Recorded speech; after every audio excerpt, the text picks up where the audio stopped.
o amor ao mundo e o amor ao Pai. Bom, o amor ao mundo e o amor ao Pai. O texto base desse estudo está em 1 João, capítulo 2, versículo 15 e versículo 16. 1 João, capítulo 2, versículo 15 e versículo 16, onde está baseado o nosso estudo. Nós vamos estar lendo a palavra do Senhor. Está escrito: não amem o mundo, nem o que nele há. Se alguém amar o mundo, o amor do Pai não está nele. Pois tudo o que há no mundo, a cobiça da carne, a cobiça dos olhos, a ostentação dos bens, e não provém do Pai, mas do mundo. Irmãos, esse é o nosso texto. O amor ao mundo e o amor ao Pai. Estes versículos, irmãos, eles trazem um ensinamento fundamental para a nossa fé. Primeiro, João está falando sobre a incompatibilidade, desses dois tipos de amor, entre amar ao mundo e amar a Deus. O mundo, na palavra de Deus, não é a criação, mas o sistema de valores, desejos, condutas que vivem afastados da vontade de Deus. Os apóstolos, João, nos alerta que esses dois amores não podem habitar juntos no coração, pois cada um segue um caminho diferente. Então há uma incompatibilidade entre esses dois amores. Se o tema é amor, nós vamos falar sobre amor. Então, o ser humano, o cristão, ele é desafiado a abrir mão do amor que conhece, que viveu praticamente a sua vida, para ingressar em um amor em que o caminho é totalmente diferente. O amor ao mundo, ele tem algumas características.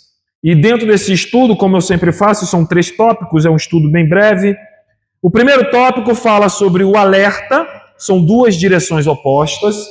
O segundo tópico, o que caracteriza o mundo. E o terceiro tópico, a nossa posição e escolha. Então nós vamos estar discorrendo sobre esse assunto. 2 caminhos diferentes. Não tem como amar a Deus e amar ao mundo. O mundo, ele passa. A Bíblia diz que ele vai passar com as suas concupiscências. E concupiscências aqui são desejos ardentes, são vontades incontroláveis. E esse tipo de amor, ele vai de encontro ao amor de Deus. Porque para amar a Deus, tem que abrir mão desse amor ao mundo. Tem que abrir mão de muitas coisas em nossa caminhada. Nós já sabemos como funciona. E no primeiro tópico, nós vamos entrar aqui sobre o alerta, 2 direções opostas. Ele vai dizer: não amem o mundo, nem o que nele há. Se alguém amar o mundo, o amor do Pai não está nele. Então, isso é uma característica. João, ele está traçando aqui uma característica de quem ama a Deus. Quem ama a Deus não tem o coração preso a este mundo. E quando se fala mundo aqui, irmãos, nós temos que entender que existem 2 mundos. Existe o mundo criado por Deus, que é o planeta, é a natureza, é as montanhas, a atmosfera, é tudo o que Deus falou com a sua boca haja. Esse é o mundo que Deus criou. Porém, Deus também, ele vai no ápice da sua criação, ele vai criar o homem, e é a coroa da sua criação. E ele vai pegar este homem e vai colocar este homem dentro do mundo que ele criou. E o mundo, e a partir do momento que este homem, ele passa a dominar a criação, a Bíblia vai dizer, meus irmãos, que o homem se corrompe, ele peca, ele morre espiritualmente. E através dessa conduta, o homem, ele vai elaborar agora um mundo diferente, um sistema totalmente diferente do mundo que Deus havia idealizado. Por isso que existe o mundo dos homens dentro do mundo de Deus.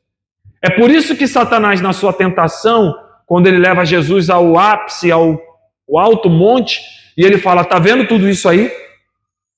Se você prostrado me adorar, eu vou te dar tudo isso aí, todos esses reinos, porque foi me dado. Irmãos, Satanás não mentiu.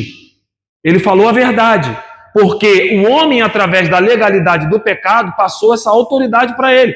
O mundo jaz no maligno. Então, quando ele diz que foi dado a ele, porque o homem deu legalidade, E agora ele domina esse mundo, que é o do homem, dentro do mundo que Deus criou e idealizou para o homem viver. O homem ele viveria de forma pura, ele viveria de uma forma santa, ele viveria de uma forma eterna, e agora, a partir do pecado, entrou no mundo, criou-se o sistema mundano, e o homem passa a viver menos, o homem se deteriora, chega um momento que a corrupção humana, o gênero humano se corrompe de uma forma tão tremenda, que Deus agora, então, ele coloca no seu coração, vou acabar com tudo, vem o dilúvio, mas isso já estava no coração do ser humano. Não tem para onde correr. O sistema desse mundo que rege, quem governa é Satanás. Não adianta. Então ele vai dizer, quem ama o mundo e o que nele há, se alguém amar o mundo, o amor do Pai não está nele. Por quê? Porque Satanás dominou esse sistema que o homem impera. É um mundo diferente do que você é convidado. É por isso que a palavra igreja, eclésia, é tirados para fora. É isso que quer dizer eclésia, tirados para fora. Você estava dentro de um sistema mundano, dominado por Satanás, e agora Deus ele abre a sua mente, ele te liberta e te tira de dentro desse mundo e te traz para uma visão mais ampla, mais apurada. E agora você consegue entender, esse mundo jaz no maligno. Então são dois mundos diferentes. O mundo que Deus idealizou e o mundo que o homem criou, dentro do mundo de Deus. E muitas pessoas às vezes acabam confundindo. Nós estamos vivos, nós estamos aqui. Mas esse mundo aí, irmão, ele é governado com muita maldade, muita malícia. Existe muita coisa ruim nesse mundo. Que Jesus, quando ele olha todo aquele resplendor daquele reino, do alto monte, e Satanás fala, isso foi me dado, e se tu prostrar e me adorar, eu vou te dar tudo isso aqui. Jesus olhou para ele e falou, não. Porque Jesus sabia que, por mais que naquela visão transcendental era bonita aquela visão, quem foi no Monte Horebe aqui sabe do que eu estou falando. Quem foi na última camada do Monte Horebe, quando olha, a visão é linda, é bonita, é muitas luzes, é uma coisa maravilhosa, você fica impressionado. Mas, irmão, dentro daquela beleza aparente, existe ali corrupção, existe indiferença, ódio, violência, fome, miséria, desgraça. Então esse mundo ele tem uma capacidade de seduzir o ser humano. E ele quer seduzir o ser humano. Ele quer acabar com o ser humano. E se o ser humano colocar seu coração nesse mundo, se deixar governar por esse sistema, irmão, infelizmente vai trilhar um caminho oposto do caminho do amor de Deus. Muito diferente. Então aqui é o alerta. Deus nos pede uma escolha clara. Amar o mundo e dar prioridade a tudo que está fora da vontade dele. Bens, prazeres, ideais ou relações que ocupam o lugar que pertence somente a Deus. Quando o coração está cheio do que o mundo oferece, não existe espaço para o amor do Pai. Não é possível servir a dois senhores, como está lá escrito em Mateus capítulo 6, verso 24. O Senhor é o centro da vida e o mundo toma esse lugar. Não tem como agradar a dois senhores. Ou você ama um e aborrece o outro. Não dá. Não dá para viver dividido entre dois amores. E é isso que Deus nos traz nessa noite, para nós meditarmos. Será que nós temos colocado o nosso amor verdadeiramente em Deus, nas coisas de Deus, na direção de Deus, naquilo que Ele quer para a nossa vida? Porque, irmão, Deus Ele quer para a nossa vida, em primeiro lugar, Ele quer que todos sejam salvos. A salvação é para todos. Mas, irmão, tem chamados específicos, tem trabalhos específicos que Deus colocou na nossa mão e Ele quer que realizemos, porque isso também Ele vai cobrar. Porque o amor ao mundo, muitas das vezes, abafa, sufoca aquilo que Ele tem para nós na sua obra. E nós temos que estar atentos a isso. Não andar divididos, irmãos, ao amor, aos prazeres, às coisas. É porque quando se fala prazeres, muitas pessoas já vai na esfera sexual, mas não é só na esfera sexual. Os prazeres que o mundo oferece também, muitas das vezes, é você estar em casa, sentado, vendo uma televisão, uma novela, um churrasco, reunião de família, num passeio, viagem. Tudo isso é prazer, tudo isso é prazeroso. Não estou dizendo que você não deva ter isso na sua vida. É óbvio que tem que ter. E é por isso que o ser humano deve saber gerir a sua vida, deve saber remir o tempo. Tem que ter organização. Para quê? Para que ele consiga ter um equilíbrio na sua vida entre o espiritual, o material, o trabalho e o ócio. É importante, irmão, entendermos isso. Mas o mundo ele nos sufoca tanto que às vezes a cabeça da pessoa está tão sufocada, tão cheia de coisa que não sabe dar prioridade. Aí o que acontece? É onde entra o engano do diabo. Ele começa a colocar certas coisinhas no teu coração e aí você vai deixando as coisas principais de Deus de lado. E aquilo vem com a camuflagem de que tá tudo certo, você merece, olha, você tem que viver, essa vida é uma coisa só, e isso passa, e não seja uma pessoa religiosa não, cuidado! E isso aí, irmão, tem afastado muito o crente do propósito de Deus. Porque eu costumo dizer que, irmão, não adianta eu só ser um cristão e pertencer a uma igreja. E por que eu pertenço a uma igreja? Existe um motivo pelo qual você pertence a uma igreja. A igreja ela é importante nesse sentido, porque a igreja é o único lugar onde você consegue exercer os ministérios. É para isso, exercer o ministério, as relações interpessoais. É para isso que serve a igreja, para pôr na prática aquilo que nós aprendemos com a palavra de Deus. E Deus ele instituiu a igreja exatamente para isso, para que todos consigam exercer seu ministério, exercer ali o seu chamado. É para isso que a igreja serve. E não podemos, irmão, deixar isso de lado. Quando estávamos no primeiro amor, irmão, nós tínhamos um apego, uma força, tinha uma capacidade de deixar de lado qualquer coisa para estar na presença. Mas depois que vem vindo uma maturidade, o problema da maturidade é esse. É você continuar, é você se tornar maduro sendo uma criança. E é muito difícil, porque quando a maturidade ela vai vindo, você vai relaxando mais, você vai não dando prioridade, vai começando a acostumar. E Jesus fala, vocês têm que ser como uma criança, porque criança não fica entediada por qualquer coisa fácil. Criança é focada, criança tem força, e criança também é dependente de Deus. Glória a Deus. Então, irmãos, primeiro aqui o tópico é o alerta. São duas direções opostas. Amar o mundo vai de encontro ao amor a Deus. Não há condição de um cristão dizer eu amo a Deus e ama o mundo. Ah, pastor, mas eu não amo o mundo, eu não vivo nesse mundo, eu não sou desse mundo. Você que pensa, irmão. O mundo está dentro da igreja. Dentro da igreja tem pessoas com sentimentos mundanos. Dentro da igreja tem pessoas com a mesma cobiça que tem lá no mundo. Dentro da igreja. A partir do momento que eu começo a almejar o cargo do meu irmão, e eu quero derrubar ele, puxar o tapete dele, isso é desejo mundano, isso é coisa do mundo.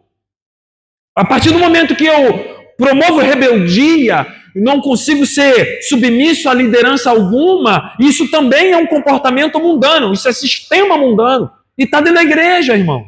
Então, existe e exige de nós uma capacidade de raciocínio muito grande para que você consiga discernir esse tipo de comportamento, pensamentos e sentimentos, para que você não caia no laço do diabo.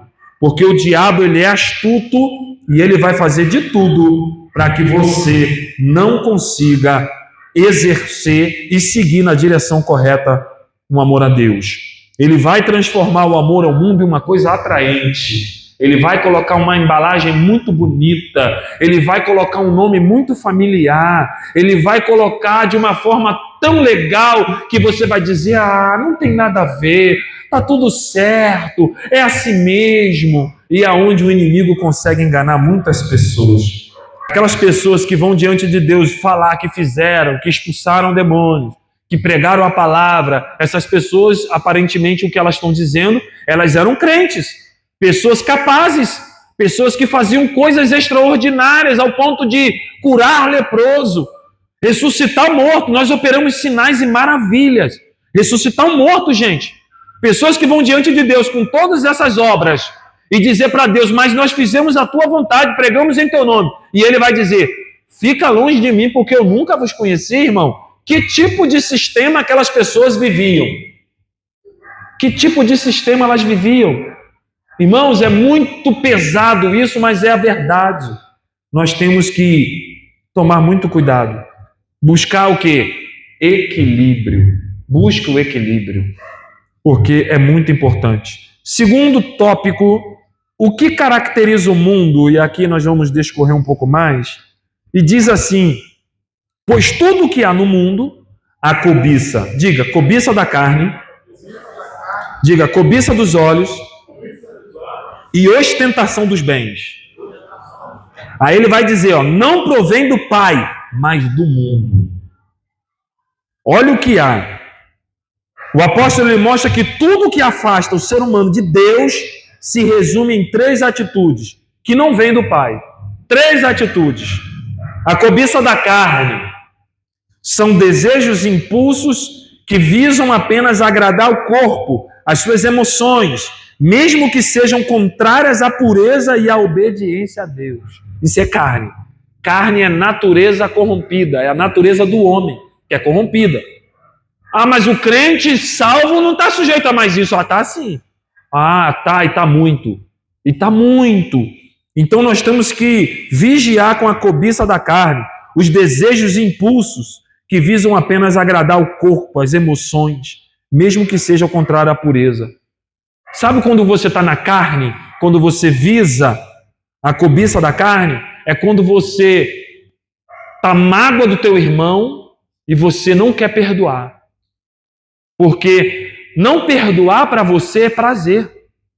Porque é contra a tua natureza, é um impulso mais forte que você. Não consigo, não quero, não dá, para mim não dá, estou fora.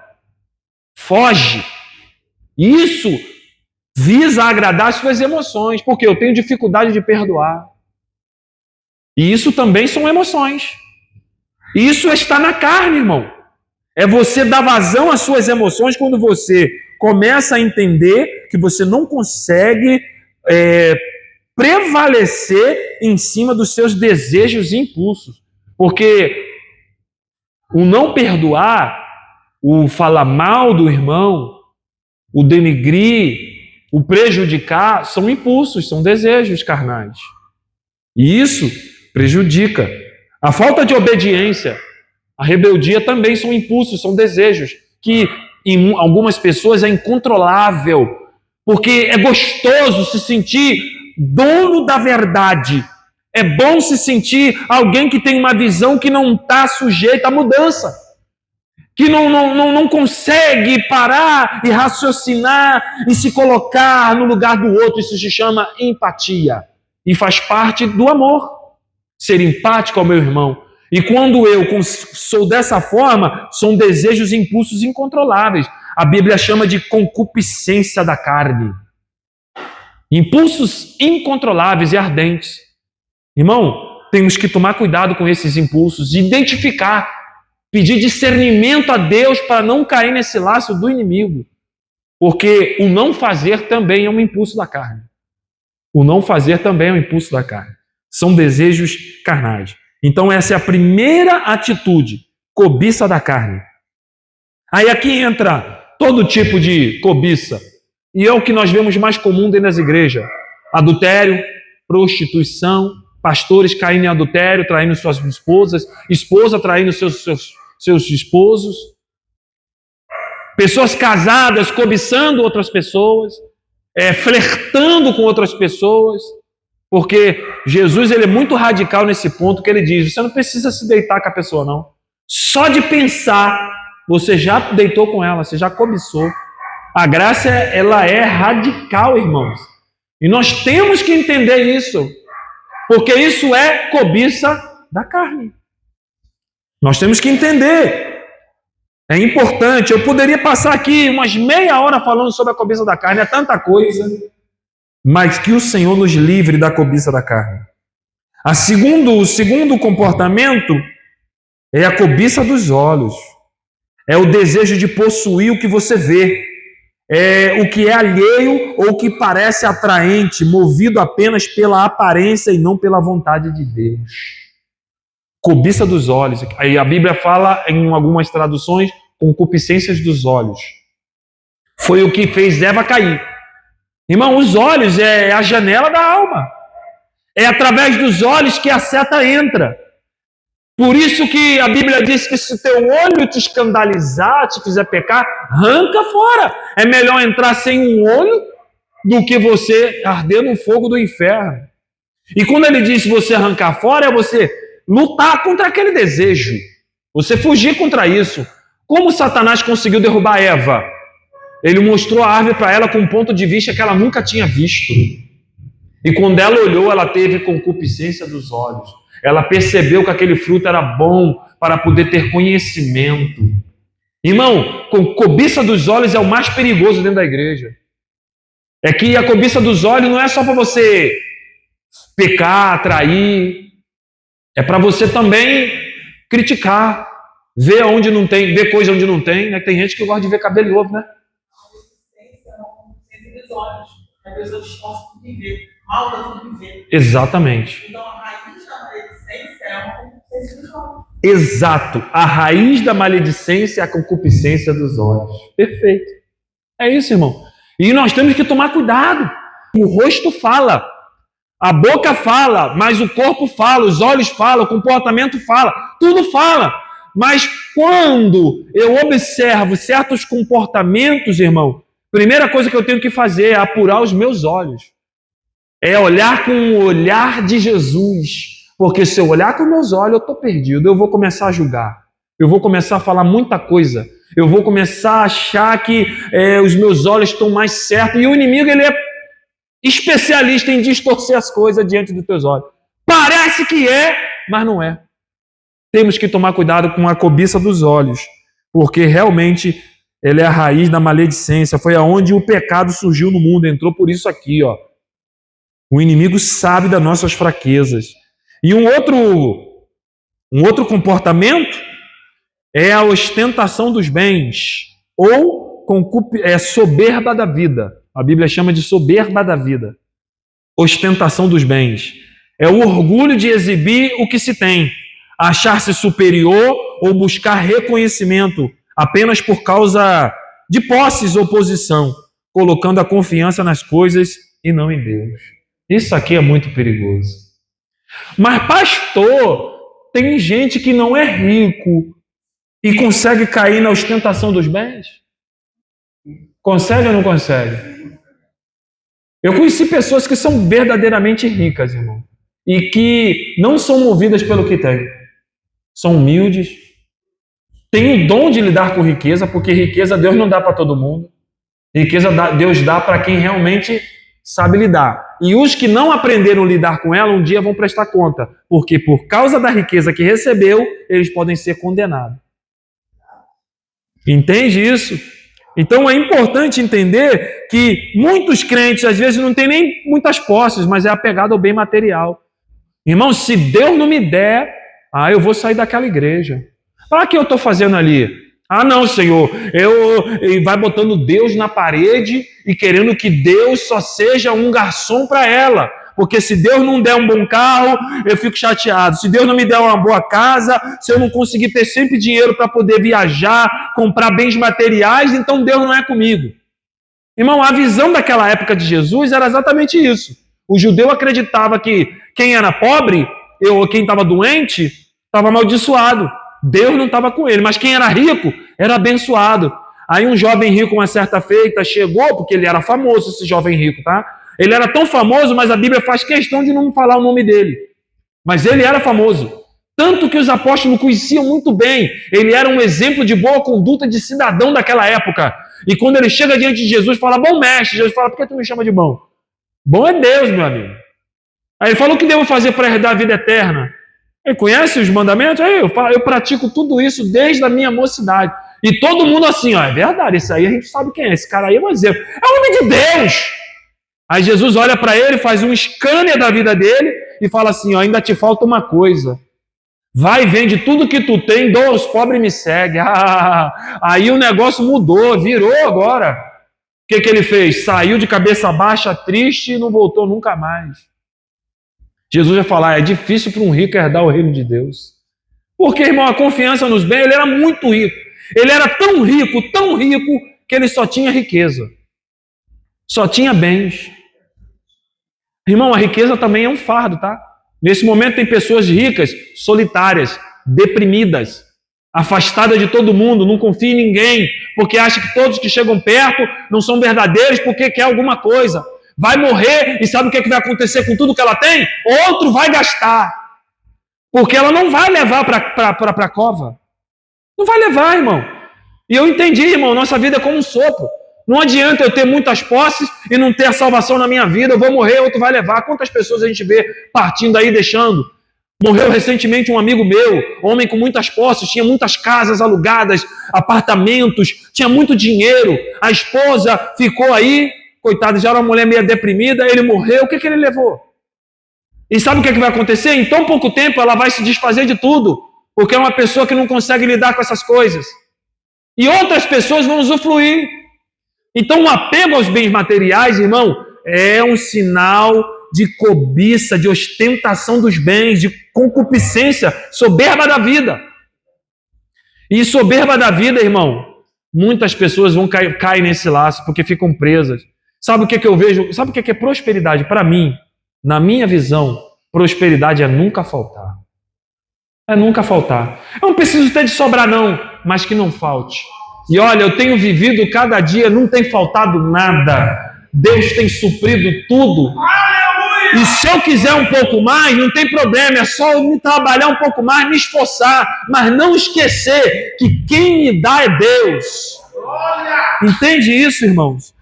Então, esse tópico aqui é um tópico de muita importância, porque o mundo ele se caracteriza com essas três atitudes: cobiça da carne, cobiça dos olhos e ostentação dos bens. Fujamos disso. Tudo isso vem da mentalidade humana, não da natureza de Deus. Então nós temos que entender. E o terceiro tópico para a gente finalizar, a nossa posição e escolha. Nós temos que ter uma posição diante disso, já que nós fomos iluminados pela palavra.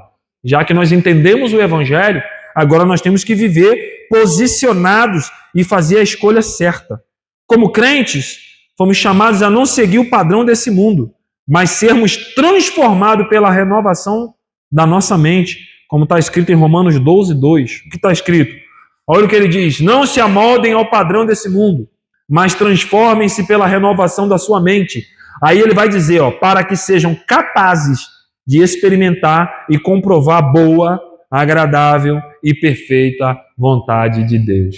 Aleluia. A partir do momento que eu consigo me deixar moldar pela palavra de Deus e não pelo padrão desse mundo, a partir desse momento que a minha mente ela é renovada pela palavra de Deus, João está dizendo aqui que quando você se deixa moldar pela palavra, você consegue ter discernimento para conseguir entender que as coisas desse mundo não servem para nada.